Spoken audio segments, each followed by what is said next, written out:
نږدې یو نیم کال کېږي چې د اسرایلو د غاصب او اشغالګر نظام له لوري د فلسطین پر مسلمانانو داسې ناروا ظلمونه شروع دي چې د تاریخ په اوږدو کې یې سارې نه لیدل کېږي. د اسرایلو همدغه ناروا او د بشریت او انسانیت ضد کړنو د ټول هیواد او په ځانګړې توګه د کونړیو ولسونو قهر او غوسه راپارولي. نن د اسعداباد ښار د شهیدانو په څلور لارې کې کونړیو سپینګیرو او ځوانانو د فلسطین د مظلوم ولس سره د همدردۍ او مرستې لپاره کیږدۍ د مرستو راټولولو لپاره ودروله چې راټولې شوې مرستې د اسرایلو د یرغلګرو د وحشت سره مخامخ فلسطیني ناچارو ته ورسیږي. د کونړونو خلک چې کوم دي په اخلاص او ایماندارۍ باندې راپاڅېدلي دي. اخلاص او ایماندارۍ دلته راغلي کومک په خاطر باندې چې د فلسطین د مسلمانانو سره کومک وشي او په اخلاص کومک کوي. انشاءالله په اتفاق ټول راوتي دي. موږ د فلسطین د مسلمانانو نه په ټینګه ایماندارۍ کلک ملاتړ کوو، مالي او جاني ټولو ته حاضر یو. انشاءالله زموږ شرعي نظام دی، اسلامي نظام دی، موږ ټول مسلمانان یو. په مسلمانانو چې ظلم وي موږ د مسلمانانو نه ملاتړ کوو. فلسطین باندې ډېر سخت تکلیف او ظلم کفارو شروع کړی دی په مسلمانانو باندې. او هغه دپاره د وړو ماشومانو د کونډو یتیمانانو دپاره یوه مرسته او کومک غواړي مسلمانانو. بس دا کوي او دا ورسوي هغو ته انشاءالله.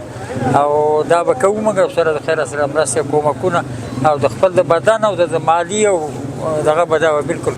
همدلته د مرستو د ورکړې لپاره یو شمېر نورو ځوانانو په خپلو خبرو کې په فلسطیني مسلمان ولس د اسرایلو د جابر نظام وحشت او بربریت وغانده او د فلسطین د مجاهد ملت سره یې د سر او مال د قربانۍ سینې وډبولې.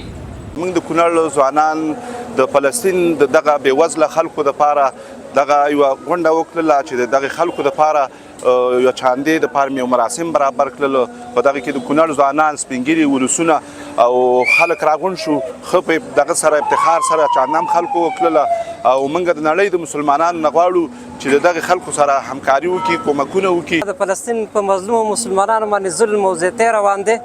هلته ژوندي انسانان د خاورو لاندې کړل، د تندې ولږې او د زخمونو د لاسه انسانان په خاورو فنا کېږي چې شی ورته نه رسېږي. ولږه ده، ظلم دی.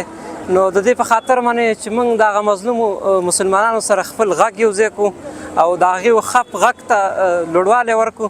په دې خاطر باندې د کونړ غیور مجاهد ولسونه راوتلي دي او دلته خېمه لګولې ده تر څو که د یوې انرژۍ یا د یوې جاولې په اندازه خیر هغوی ته رسېږي باید دغه صندوق ته یې واچوي تر څو موږ هغه ناچیزه هڅه د هغې سره یو ځای کړو. په فلسطین کې ډېر ظلمونه روان دي او دغه کفارو یرغلګرو په ډېر ظلمونه وکړله او موږ د دغې په خاطر راوتلي د کونړ ځوانان، مشران، سپینګیري د دې په خاطر راوتلي چې کونړ حالان کې چې یو غریب ولایت دی خو بیا هم موږ خپل وس په اندازه باندې کوشش کوو چې فلسطین مسلمانانو سره یو څه اندازه مرسته برابره کړو او هغې لاسنیوی په وکړو.